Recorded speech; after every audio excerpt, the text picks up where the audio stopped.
यीशु मसीह के स्तुति अंदर करते।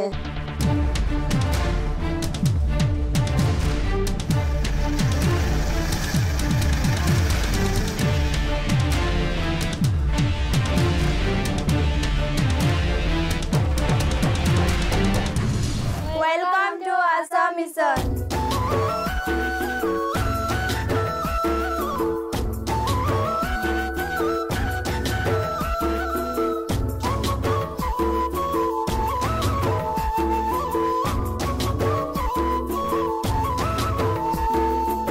വിഭിന്ന ഭാഷകളിലും വിഭിന്ന ട്രൈബിലും പെട്ട ഒരു സമൂഹമാണ് ഈ രൂപതയുടെ ഉള്ളടക്കം.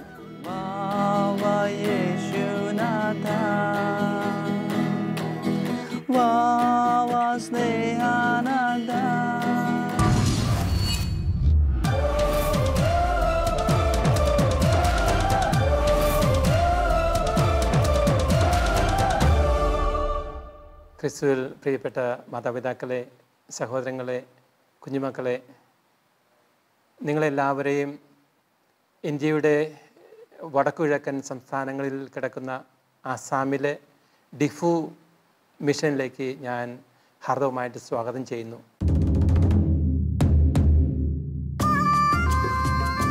റോങ്ബോങ്കാട്ടിലെ ഒരു സായാഹ്നം.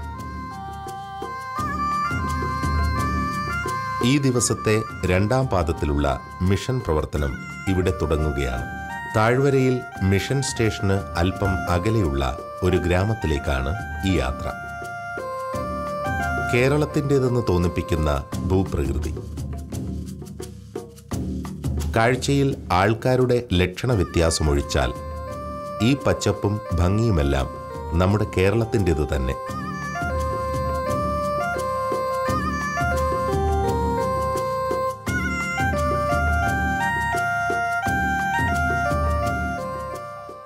കർബി ഗോത്രവിഭാഗത്തിൽപ്പെട്ട ഒരു ഇടത്തരം കുടുംബം തനത് ശൈലിയായ ഹസ്തദാനത്തോടെ ഇവരുടെ സ്നേഹവും ആതിഥ്യമര്യാദയും പ്രകടമാക്കുന്നു. അതിനുശേഷം ഈ ഗോത്രവിഭാഗക്കാരുടെ ഏറ്റവും പ്രിയപ്പെട്ട സ്നേഹപ്രകടനമാണ് ഈ നടത്തുന്നത്. ആതിഥ്യമര്യാദയിൽ മുൻപന്തിയിലാണ് കർബികൾ. ഈ മനോഹരമായ ഷാൾ ഇവർ സ്വയം തുന്നിയെടുത്തതാണ്. ഇത് ഏറ്റവും പ്രിയപ്പെട്ട ഇവരുടെ അതിഥികൾക്കാണ് ഇവർ അണിയിച്ചു കൊടുക്കുന്നത്. ഇവിടുത്തെ ജനതയുടെ എക്കാലത്തെയും പ്രിയപ്പെട്ട അതിഥികൾ തന്നെയാണ് മിഷണറിമാർ.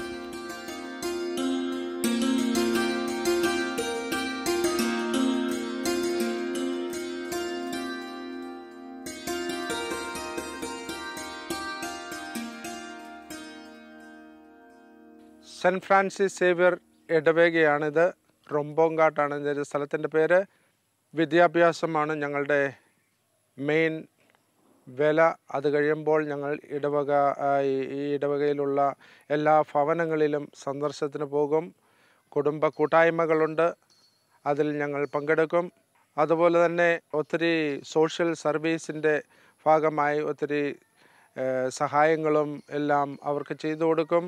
നല്ലൊരു ഇടവകയായി മാറുകയാണ് ഈ റൊംബോങ്കാട്ട് ഏരിയ. ഇവിടുത്തെ നല്ല മനുഷ്യരായ കർബി മനുഷ്യർ നല്ല സഹകരണമാണ് ഞങ്ങൾക്ക് തരുന്നത്. നല്ല സ്നേഹവും സഹകരണവുമുള്ള ആൾക്കാരാണ് ഈ നാട്ടുകാർ. കേരളത്തിലേക്കാളും വ്യത്യസ്തമായ ഒരു ജീവിത രീതിയാണ് ഇവർക്കുള്ളത്. അതുകൊണ്ട് ഒത്തിരി നാളായി ഇവരുടെ കൂടെ ഞാൻ വർക്ക് ചെയ്യുന്നു. അവരുമായി ഒത്തൊരുമിച്ച് പോകുന്നു നല്ലപോലെ.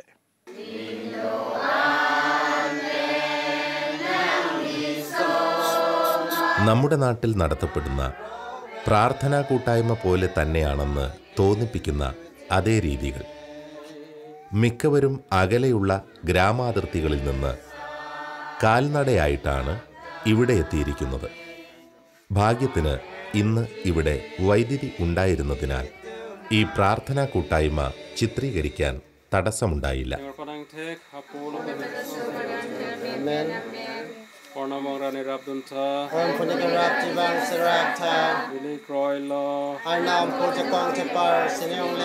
കർബി ഭാഷയിലുള്ള പ്രാർത്ഥനകളാണ് കൂട്ടായ്മയിൽ സാധാരണ ചൊല്ലുന്നത്.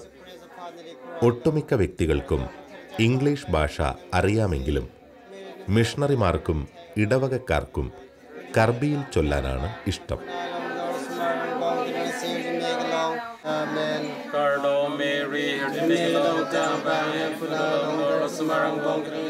കർദോം മേരി എന്നു തുടങ്ങുന്ന ഈ പ്രാർത്ഥന നന്മ നിറഞ്ഞ മറിയുമേ എന്ന പ്രാർത്ഥനയാണ്. ഇവിടുത്തെ പ്രാർത്ഥനാ കൂട്ടായ്മയിലെ മുഖ്യ പ്രാർത്ഥന കൂടിയാണ് ജപമാല.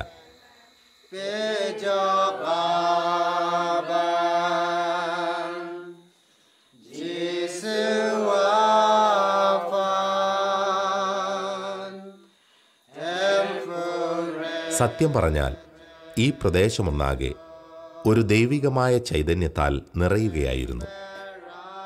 പൗരോഹിത്യത്തിൻ്റെ മഹനീയമായ അധികാരത്താൽ അത്യുന്നതൻ്റെ ശക്തി പ്രകടമാകുവാനുള്ള അടിത്തറ ഓരോ വ്യക്തിയിലും ഒരുക്കുകയായിരുന്നു മിഷണറിമാർ.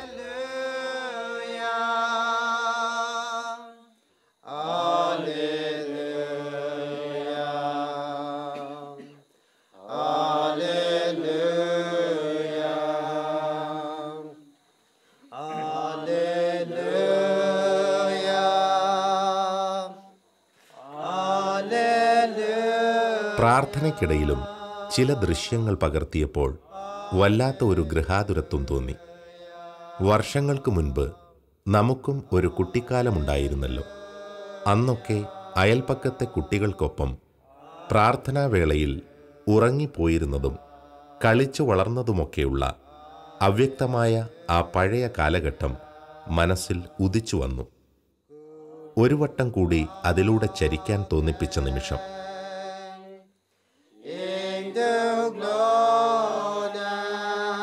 വിശുദ്ധ ഗ്രന്ഥത്തിൽ പറയുന്ന ആ സെഹിയോൻ ഊട്ടുശാല അതുപോലൊരു കൂടാരത്തിൽ ഇപ്പോൾ ആയിരിക്കുന്നത് പോലെ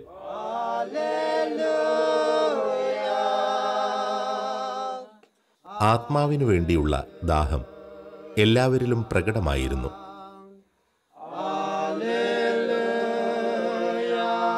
ഈ സമയങ്ങളിൽ രോഗശാന്തി നടന്നതായിട്ടുള്ള സാക്ഷ്യങ്ങൾ മിഷണറിമാർക്ക് ലഭിച്ചിട്ടുണ്ട്.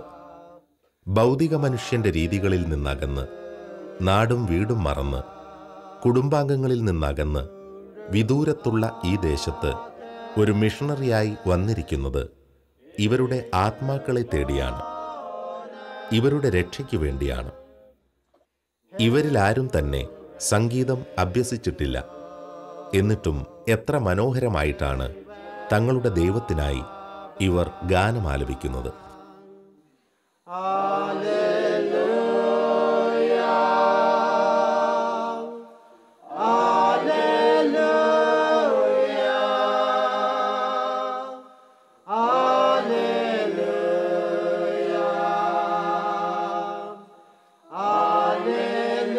ഇവിടെ മിഷണറിമാർ ഒരു കാര്യം ഇവരെ അഭ്യസിപ്പിച്ചിട്ടുണ്ട്: ദീർഘനേരം സ്തുതിക്കാൻ.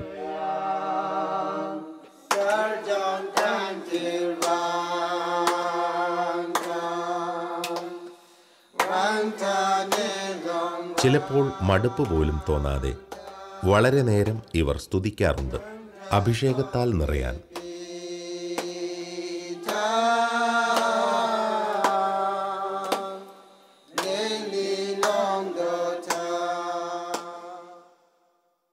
അസാമിലെ ഈ ഡിഫു രൂപത നമ്മൾ തുടങ്ങിയപ്പോൾ 6 മിഷൻ സെൻറ്റേഴ്സ് വെച്ച് തുടങ്ങിയത്.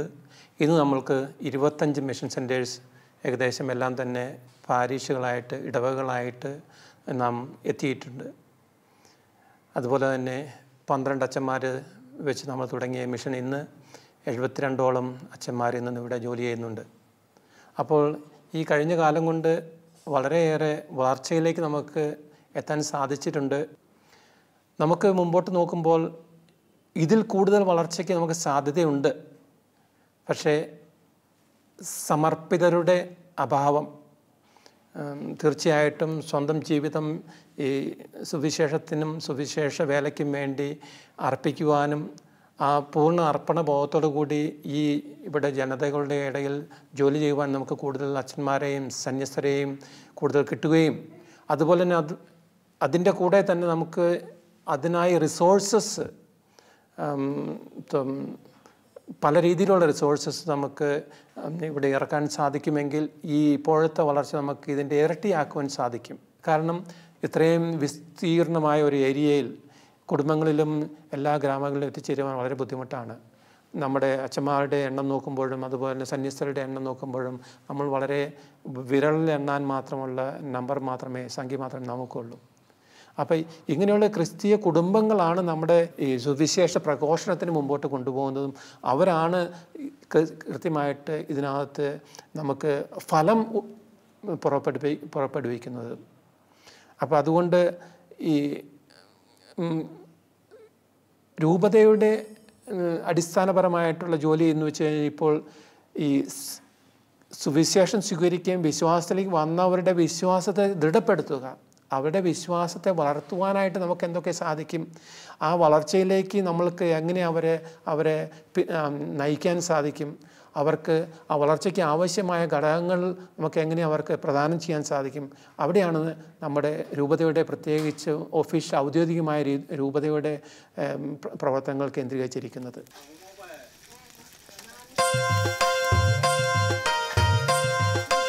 പ്രാർത്ഥനയ്ക്ക് ശേഷമുള്ള സ്നേഹവിരുന്നിനു വേണ്ടിയുള്ള ഒരുക്കത്തിലാണ് വീട്ടുകാർ.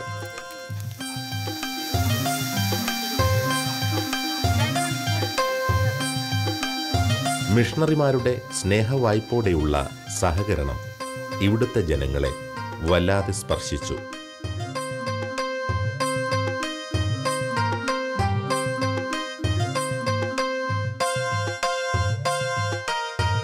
വളരെ പാവപ്പെട്ട ഇവിടുത്തെ ജനങ്ങളുടെ സ്വന്തം ഒരാളായിട്ട് മിഷണറിയെ ഇവർക്ക് ലഭിച്ചപ്പോൾ ശരിക്കും ദൈവദൂതരായിട്ടാണ് മിഷണറിമാരെ ഇവിടുത്തുകാർ കാണുന്നത്.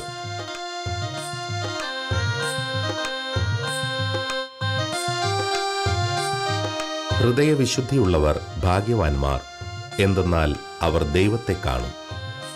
മിഷണറിമാർ പറയുന്നത് അത്രയ്ക്ക് നിഷ്കളങ്കരാണ് ഇവിടുത്തെ ജനങ്ങളെന്നാണ്. ഭക്ഷണകാര്യത്തിൽ പറഞ്ഞാൽ നമ്മുടെ നാട്ടിലുള്ളതുപോലെ ഇവിടുത്തെ ജനങ്ങളുടെ സാധാരണ മെനുവിൽ ഉള്ളതല്ല ഇറച്ചിക്കറി. ക്രിസ്മസിനും ഈസ്റ്ററിനും പോലും അപൂർവമായാണ് ഇവർ ഇറച്ചിക്കറി ഉണ്ടാക്കുന്നത്. അതിൽ നിന്നും ഒരാൾക്ക് ഒരു കഷ്ണം കിട്ടിയാൽ അത് തന്നെ വലിയ കാര്യമാണെന്നാണ് മിഷണറിമാർ പറയുന്നത്. അത്രമേൽ ദാരിദ്ര്യത്തിലാണ് ഇവർ കഴിയുന്നത്.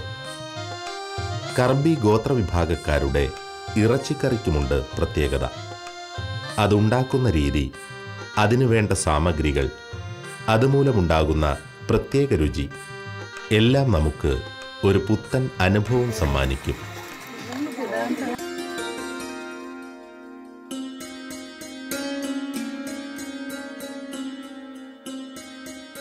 കർബി ഗോത്രവർഗക്കാർ എങ്ങനെയാണോ പന്നിയിറച്ചി മുളയിൽ ഒരു സ്പെഷ്യൽ ഡിഷ് ഉണ്ടാക്കുന്നത് ആണ് ഇപ്പോൾ നമ്മൾ കാണാൻ പോകുന്നത്.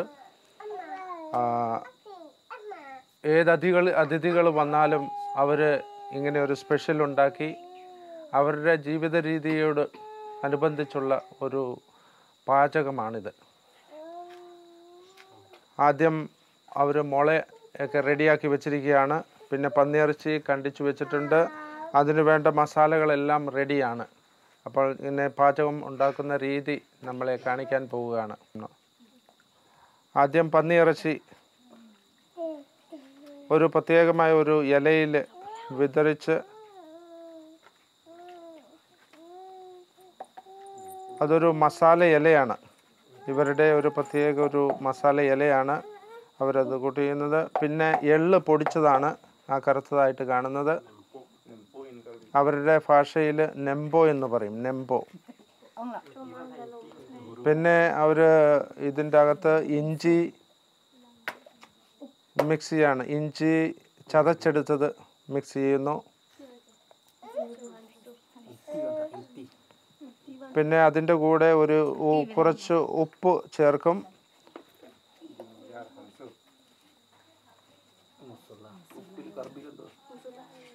ഉപ്പിൻ്റെ പേരാണ് ഇങ്തി എന്ന് പറയും അവരുടെ ഭാഷയിൽ. പിന്നെ അതിൻ്റെ കൂടെയുള്ള മസാലകളൊക്കെ ചേർത്തുകൊണ്ടിരിക്കുകയാണ്.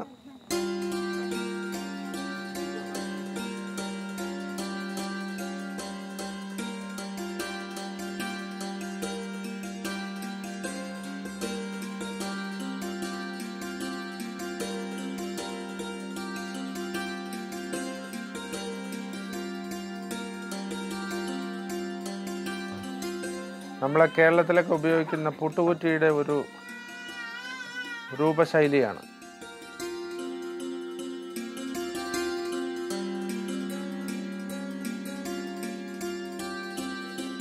ഇപ്പം അത് പാചകം ചെയ്യാനായിട്ട് റെഡി ആയിരിക്കുകയാണ്.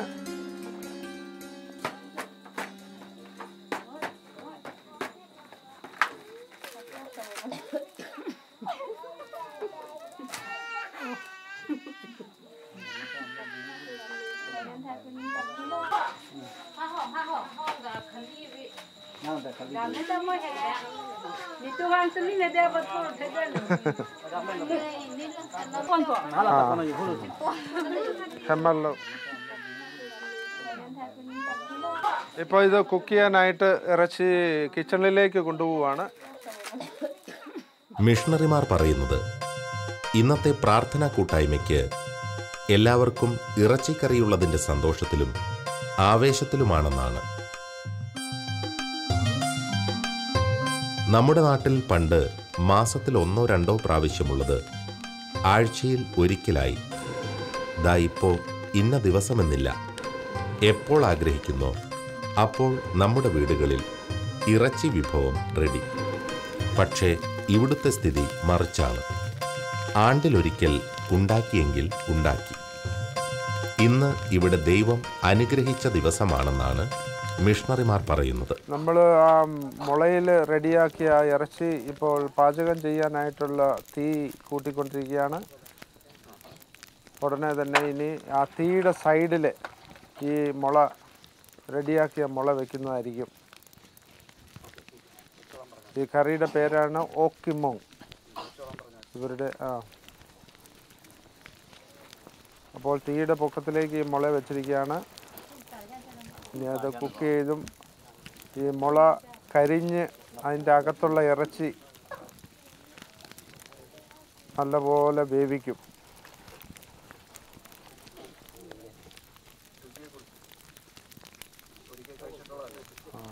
ഞാൻ പല പ്രാവശ്യം ഇവരുടെ ഗ്രാമങ്ങളിലൊക്കെ പോയി ഇത് കഴിച്ചിട്ടുണ്ട്. നല്ല രുചിയുള്ള ഒരു ആഹാരമാണ്. ഈ മുളയിൽ ഉണ്ടാക്കുന്നത് കാരണം മുളയുടെ ആ ഒരു ഗന്ധം അതിലുണ്ട് കൊണ്ട് നല്ലൊരു സ്വാദാണ് അതിനുള്ളത്. ഈ മുള അവർ പല രീതിയിൽ ഉപയോഗിക്കുന്നുണ്ട്. അവരുടെ വേലി കെട്ടാനും വീടൊക്കെ ഉണ്ടാക്കാനായിട്ട് ഉപയോഗിക്കുന്നതാണ്. പ്രത്യേകിച്ച് കാടുകളിൽ ഒത്തിരി പലതരത്തിലുള്ള മുളകൾ ഉണ്ടാകാറുണ്ട്. അതിലൊരു മുളയാണ് ഈ ഇറച്ചി പാകം ചെയ്യാനായിട്ട് അവർ ഉപയോഗിക്കുന്നത്. അപ്പോൾ കാട്ടിലൊക്കെ പോകുമ്പോൾ അവരുടെ വേലയൊക്കെ ചെയ്യുമ്പോൾ വേറെ പാത്രങ്ങളൊന്നും ഇല്ലെങ്കിലും ഈ മുളയ്ക്കകത്ത് ചോറും ഇറച്ചിയും മറ്റുള്ള കറികളൊക്കെ ഇതിൻ്റെ അകത്ത് പാകം ചെയ്യാനായിട്ട് അവർക്ക് പറ്റും. അപ്പോൾ തീയുടെ പൊക്കത്തിൽ വെച്ച് അത് ഇപ്പോൾ പാചകം ചെയ്തുകൊണ്ടിരിക്കുകയാണ്. ഇപ്പോൾ പാചകം ചെയ്യാനായിട്ട് മുളയുടെ പൊക്കത്തിൽ വെച്ചിരിക്കുകയാണ്. തീ ഊതി കൊടുക്കുന്നു. ഏതാണ്ട് ഒരു 2 മണിക്കൂർ സമയമെടുക്കും ഇത് കുക്ക് ചെയ്യാനായിട്ട്. അകത്ത് ഇറച്ചി നല്ലപോലെ കുക്ക് ചെയ്യാനായിട്ട്. ഈ കാട്ടിൽ നിന്ന് കൊണ്ടുവന്ന ഒരു തരം മുളയാണിത്. പ്രത്യേക ഒരു ഗന്ധം അതിനുണ്ട്. ഈ പാചകം ചെയ്ത് കഴിയുമ്പോൾ കറിക്ക് നല്ലൊരു സുഗന്ധമായിരിക്കും. അപ്പോൾ തീയുടെ പൊക്കത്തിൽ അത് വെന്തുകൊണ്ടിരിക്കുകയാണ്. കറബികളെ സംബന്ധിച്ചിടത്തോളം ഇവരുടെ ഒരു ജീവിത രീതിയും അതനുസരിച്ചുള്ള ഒരു പാചകമാണിത്. അവരുടെ കൾച്ചറിനെ ഒരു സ്പെഷ്യൽ ഡിഷാണിത്. ഇതിനെ പറയുന്നത് ഓക്കിമുങ് എന്നാണ്. അങ്ങനെ പല ഡിഷുകൾ അവർക്കുണ്ട്. അതിലൊരു ഡിഷാണ് ഈ ഓക്കിമുങ്. പിന്നെ ഇവർക്ക് എപ്പോഴും നല്ലൊരു കൂട്ടായ്മയുണ്ട്. എപ്പോഴും എന്തെങ്കിലും വിശേഷങ്ങൾ, ക്രിസ്മസ് ആയാലും ന്യൂ ഇയർ ആയാലും എന്തെങ്കിലുമൊക്കെ വിശേഷം ഉണ്ടെങ്കിൽ അവർ ഒരുമിച്ച് വന്നിങ്ങനെ ഒരുമിച്ച് പാചകം ചെയ്ത് കഴിക്കുന്ന രീതിയാണ് അവർക്കുള്ളത്.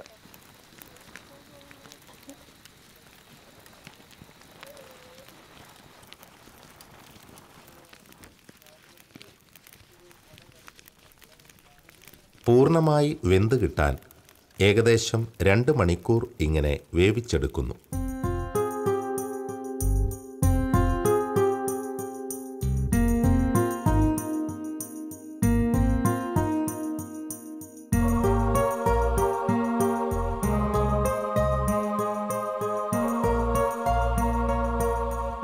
ദൈവത്തിന് നന്ദി അർപ്പിച്ചു. കൊണ്ടുവരുമ്പോഴേ നല്ല മണം ഇവിടമാകെ പരക്കുന്നുണ്ടായിരുന്നു. എല്ലാവരുടെയും മുഖത്ത് സന്തോഷം വിടരുന്നത് അപ്പോൾ കാണാമായിരുന്നു. എല്ലാവർക്കും ആകാംക്ഷയായിരുന്നു. കാരണം രുചി നോക്കിയിട്ടില്ല. കരിഞ്ഞു പോയിട്ടുണ്ടാകുമോ? ഒന്നും നേരത്തെ കൂട്ടി അറിയില്ല.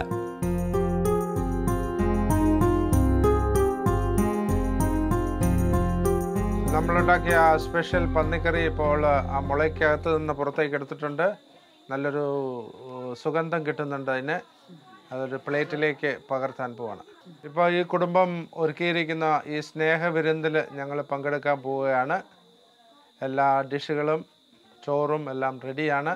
ഇവിടെ വന്നിരിക്കുന്ന എല്ലാവർക്കും നന്ദി പറഞ്ഞുകൊണ്ട് ഞങ്ങൾ ഈ ഭക്ഷണം പങ്കുവയ്ക്കാൻ പോവുകയാണ്. Yes.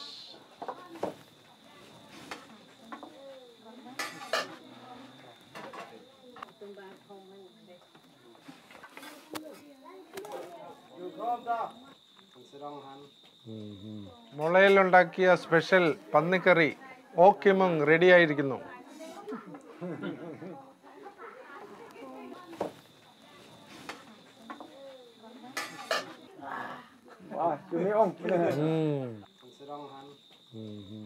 Nice, very good, tasty, nice. സമൃദ്ധി നിറഞ്ഞ നമ്മുടെ തീന്മേശകളെ ഈ നിമിഷം സമർപ്പിക്കാം. എന്തുമാത്രം ഭക്ഷണ സാധനങ്ങളാണ് അനാവശ്യമായി നാം പാഴാക്കുന്നത്. പാഴാക്കിക്കളയുന്ന നമ്മുടെയൊക്കെ തീന്മേശകളിലെ ആ ഭക്ഷണ പദാർത്ഥങ്ങളുടെ ഒരു ഭാഗം മാത്രം മതി ഇവർക്ക് ഒരു നേരത്തെ ആഹാരം നന്നായിട്ട് കഴിക്കാൻ. ചിന്തിച്ച് പ്രാർത്ഥിക്കേണ്ട സമയം കൂടിയാണിത്. അറിയാതെയാണ് ഭക്ഷണം വേസ്റ്റാക്കിയതെങ്കിൽ നമുക്ക് ആ പ്രവണത തിരുത്താം. അറിഞ്ഞുകൊണ്ടാണെങ്കിൽ നമുക്ക് ദൈവത്തോട് ക്ഷമ ചോദിക്കാം. ഇനി ഭക്ഷണം പാഴാക്കിക്കളയില്ലെന്ന് പ്രതിജ്ഞയെടുക്കാം. വേണം സഹോദരങ്ങളെ, ഇല്ലെങ്കിൽ നാം കണക്ക് പറയേണ്ടി വരും. വിശക്കുന്നവർ ഈ ലോകത്തുണ്ട് എന്ന് അറിഞ്ഞിട്ടും ആ വിശപ്പടക്കാൻ നാം ഒന്നും ചെയ്തില്ലെങ്കിൽ കർത്താവിന് ഒരു നിമിഷം മതി നമ്മുടെ തീന്മേശകളിലെ സമൃദ്ധി നിറഞ്ഞ വിഭവങ്ങളെ എന്നേക്കുമായി എടുത്ത് ഒന്നുമില്ലാത്ത ഇവരുടെ തീന്മേശയിൽ വിളമ്പാൻ. പക്ഷേ കർത്താവ് ആഗ്രഹിക്കുന്നത് അത് നാം തന്നെ സ്വയം ചെയ്യുവാനാണ്. അത്രയ്ക്ക് അവിടുന്ന് നമ്മെ സ്നേഹിക്കുന്നു.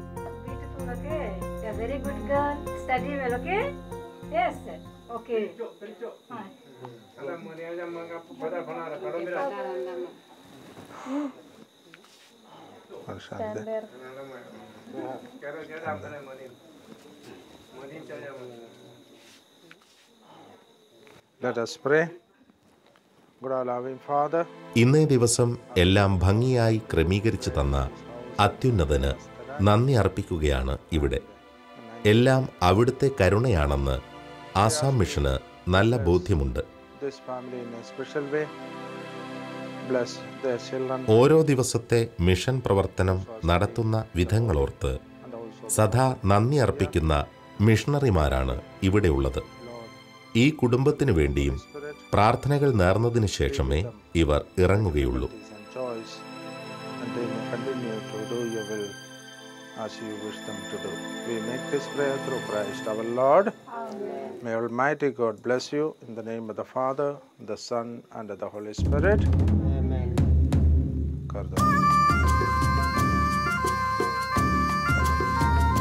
സമയം ഏതാണ്ട് പാതിരാത്രി ആയി കഴിഞ്ഞിരിക്കുന്നു. നല്ല തണുപ്പുണ്ട്. കുറേ ദൂരം നടക്കാനുമുണ്ട്. നമുക്ക് ഈ മിഷണറിമാർക്കും മിഷനു വേണ്ടിയും പ്രാർത്ഥിക്കാം. ശുഭരാത്രി.